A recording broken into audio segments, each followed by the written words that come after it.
President Trump says he's going to make America wealthy again with his new tariff plan. It includes a baseline 10% tariff on all U.S. imports, as well as country-specific rates. The White House compared these side by side to what each country is charging the United States. Trump argued our nation has been getting ripped off by other nations. Here's Vice President J.D. Vance. I think it's useful for all of us to step back and ask ourselves, what has the globalist economy gotten the United States of America? For 40 years, we have gone down that pathway. We've seen closing factories. We've seen rising inflation. We've seen the cost of housing so high that most Americans can't afford to buy a home right now. President Trump is taking this economy in a different direction. He ran on that, he promised it, and now he's delivering. Well, here's something that I'm watching closely today, and it isn't just today, but how long does this last? The Dow and other market indicators are being affected right now, as you can see. Retirees and those people who are about to need those 401ks that they worked so hard to build through the years are seeing this and may be very worried. So Fox Business's Charles Payne has some words about it. Watch this.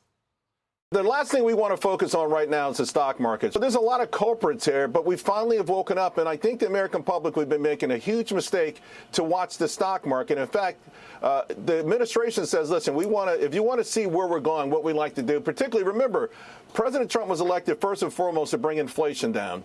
So they want to see the dollar come down a little bit. It's been too strong, and it's going to need to come down probably to fight off some of the countermeasures. The stock market, I would not worry at all. In fact, I'd be a buyer of weakness, not a panic. Do not panic here. That's my message to America. Senior White House correspondent Peter Doocy. Peter? Harris, there are TVs all over the West Wing. Officials here know that the stock markets are crashing right now. But they claim that because so much money has been invested in the United States recently by companies hoping to avoid the impact of tariffs, that things could start to turn around very quickly. People are going to start building factories right now, and that means all that construction work begins now. That starts to employ Americans today. You're going to see plants being built, factories rebuilding. All shifts are going to be running hot across America now.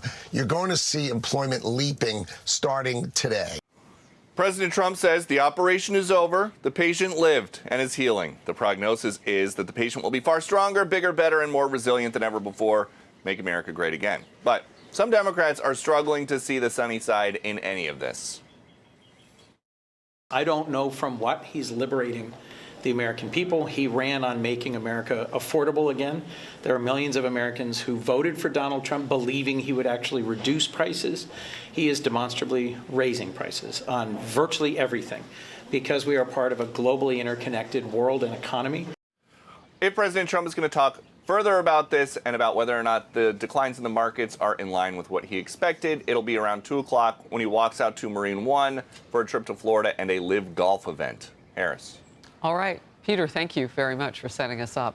Hey, everyone. I'm Emily Campagno. Catch me and my co-hosts Harris Faulkner and Kaylee McEnany on Outnumbered every weekday at 12 p.m. Eastern, or set your DVR.